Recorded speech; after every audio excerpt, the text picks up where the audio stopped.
The committee will reconvene. It's now back in order. Chair recognizes Mr. Palmer from Alabama for 5 minutes. I thank the chairman. I want to welcome the whistleblowers and thank you for your courage, but more than that, for your fidelity to your duty to faithfully enforce the laws of the United States. Mr. Shapley, the statute of limitations has run out on a number of possible felony charges for tax years 2014 and 2015. Is that correct? That's correct. And there were huge tax liabilities for those tax years, correct? There were tax liabilities, yes. But you didn't have access to all of the evidence related to those sources of income, did you? Based on the limitations placed on us by Delaware U.S. Attorney's Office, that's very likely. Okay. Well, the Oversight Committee recently reviewed a non-classified document from the FBI called an FD 1023 form, which is a form used by the FBI to memorialize information related to it by a confidential human source. This FD 1023 form was created in June of 2020. This is not a tip sheet. It's not a hotline. It's not a suggestion box. It's a legitimate source used by the FBI, and it was used here. Mr. Shapley, did you ever review the June 2020 FD 1023 form with information about Hunter Biden and President Biden? No, I did not. I reviewed the form, and there's startling allegations in it. What would you have done if presented with this piece of evidence regarding this potential stream of income? Would that have constituted an additional area of investigation? So,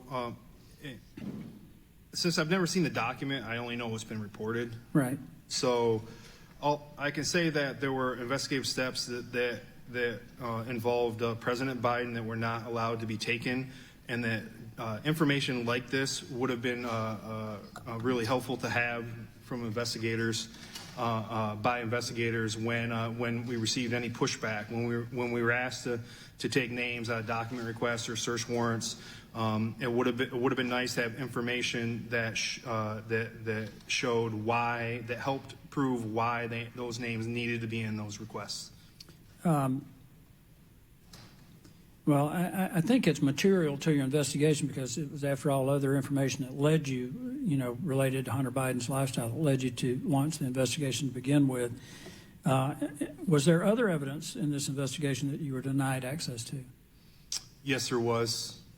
Do you want to elaborate on that? So, one piece was the Hunter Biden laptop.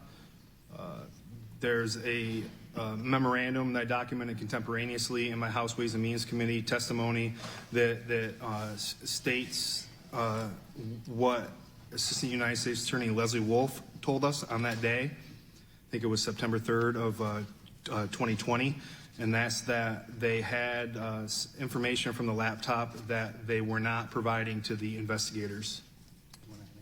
Yeah, can I add something on that? Yes, sir, Mr. Ziegler. So when it came to questions, as a part of the investigation, we interviewed a lot of people. And as a part of that investigation, you want to feel free to ask questions. It should be an open environment. I realize that there are some attorney-client privilege information involved in this, but there was an environment when we were interviewing witnesses where you were afraid to ask questions that could lead to the presidential campaign. And this is after the campaign's over. So questions like that, it was restricted, and so things like that we were limited to talking about. Well, it appears to me that you learned about the FD 1023 form through public domain sources, and I can only imagine how you felt about having been denied another piece of relevant information. And I think it's important that the committee understand that you guys who were trying to do due diligence, who were trying to faithfully execute the laws of the United States, were denied evidence relevant to your investigation. I think the 1023 form is a very important piece, Mr. Chairman. I want to ask Mr. Ziegler, at one point you wanted to move the investigation to the District of Columbia. Is that correct?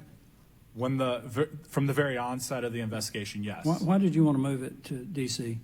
So are we referring, there are two different scenarios in where DC is involved. So when we first initiated the investigation, and then when we referred prosecution. So which time period? So as far as venue for the tax case, so venue for this case, we saw that when we did our analysis, that venue was either in California or DC. Well, I guess at the time in the beginning it was DC. So that was where we wanted to start our investigation, was in DC. But you were told that Attorney Weiss could bring charges anywhere. Was that your understanding? Okay, so that fast forward to March of 2022, I had a phone call with the prosecutors assigned to the case. They said that our prosecution report went to low-level people at the DC U.S. Attorney's Office. Those low-level people reviewed it, said, hey, we're going to assist you with this. Here's what we're going to do to help you finish the case here in DC. A few days later, I get another phone call, and it's from the same assigned attorney, and they tell me that now that the U.S. attorney has reviewed it, that not only is it a no, but it's a no, you should not work this investigation in the District of Columbia. Well, Mr. Chairman, it appears to me that Mr. Ziegler was misled, and that his instincts were right, that it should have been moved to the District of Columbia. And again, I want to thank you for your courage and your fidelity to the law. I yield back.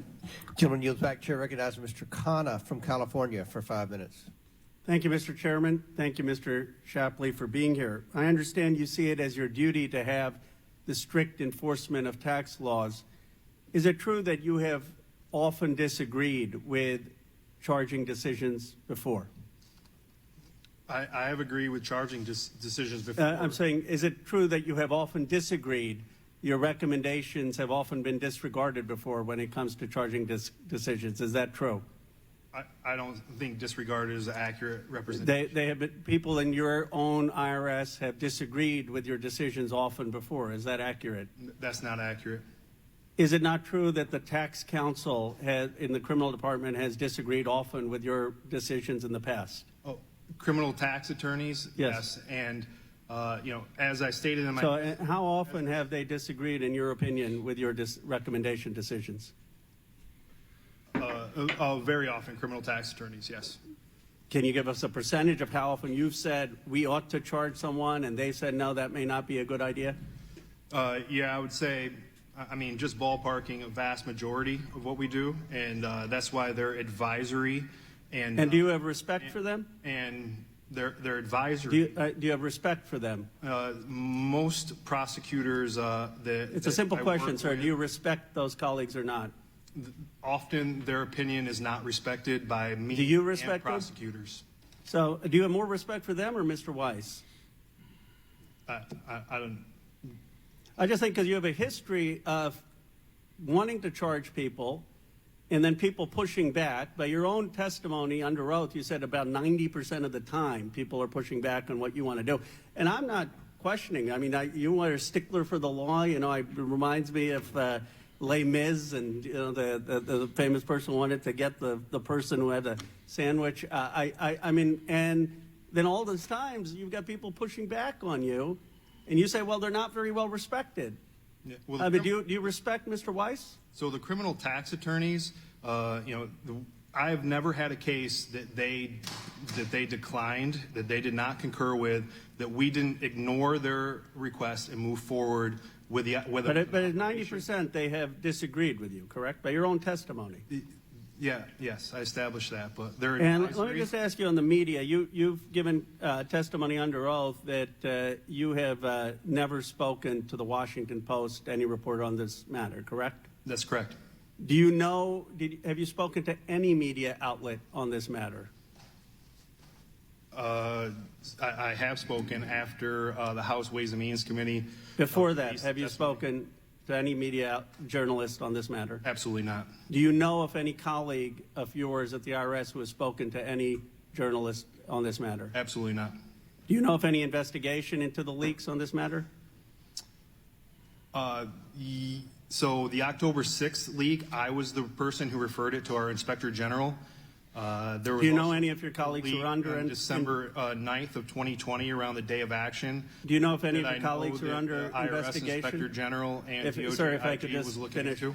Do you know if any of your colleagues are under investigation for that leak? No, I know of no colleague under investigation for that leak. And just for the record, then it is your testimony under oath that you have never spoken to any media person before the House testimony about this matter. It's not only my testimony under oath today. I provided an affidavit to House Ways and Means Committee stating the same. I've said it to our Inspector General's office as well. I appreciate And, that. also I just said want to it, make a final point on House this. Ways I and mean, Means. one, I think what Mr. Chairman, could we mind if I? Yeah, can the gentleman answer the question you asked, Mr. I Carter? just don't want my time to be affected. If you're granting him the time, Mr. Chairman, but that's If you unusual. give me, I've never seen I want a that. minute to wrap up. If you want to give him. Okay, you have a minute. Okay. Here's the point. I think this whole thing, our ranking member Raskin summarized this. I don't disrespect you, sir. I think you have a tough view on what you think the law should be.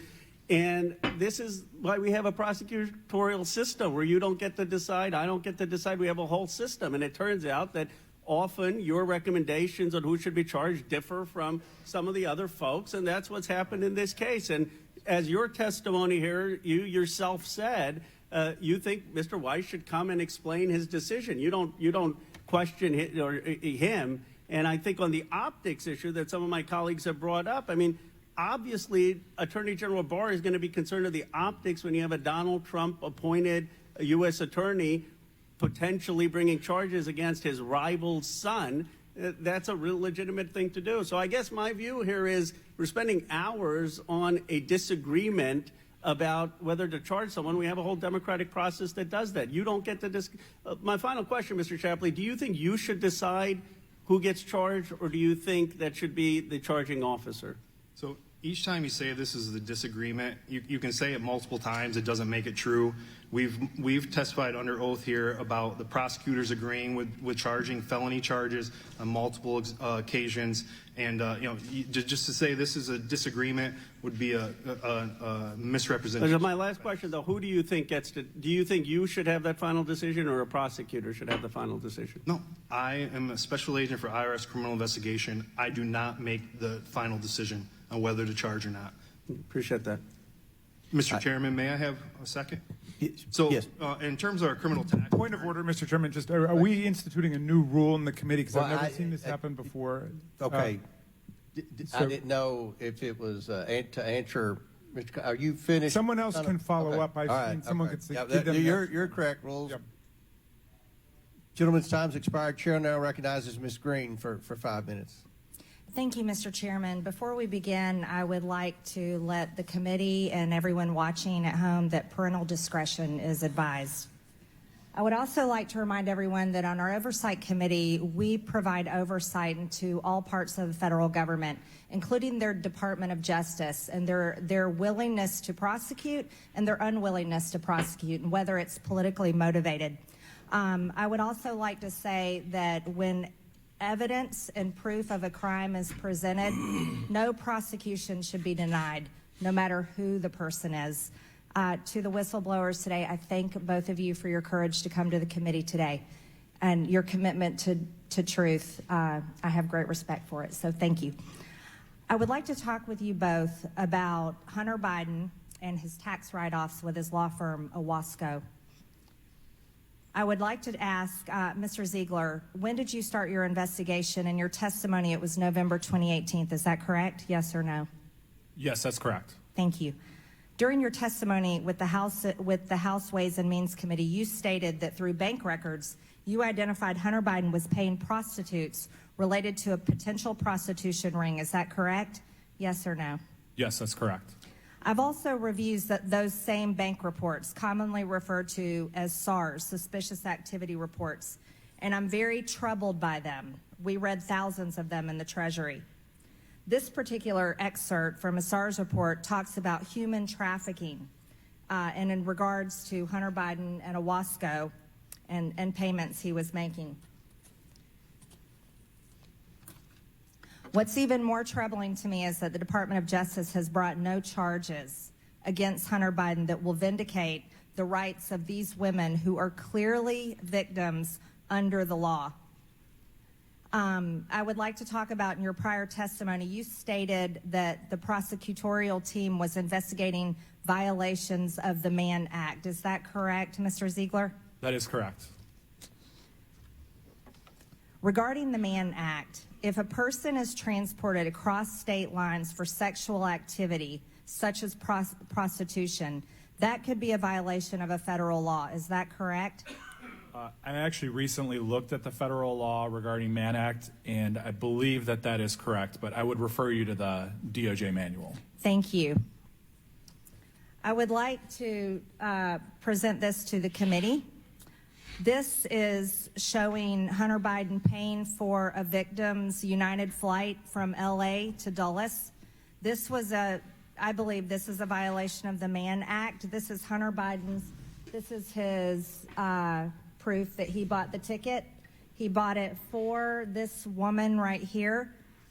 He flew her from Los Angeles to Washington on June 14th, flew her back to Los Angeles, California on June 15th of 2018.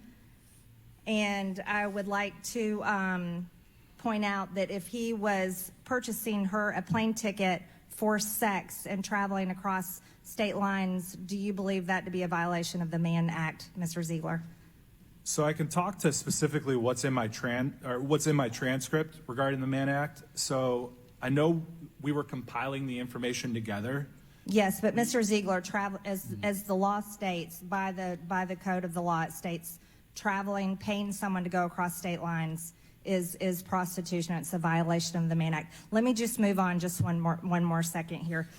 So when Hunter Biden paid for this woman to do this with him, to travel across state lines from California to Washington, D.C. on June 15th, this is a violation of the Mann Act. This was prostitution. Let me continue. Did Hunter Biden also use his company, Owasco PC, to pay prostitutes? Can you hold on one second? Chairman? Yeah, we'll give you this additional time back. Thank you. That was.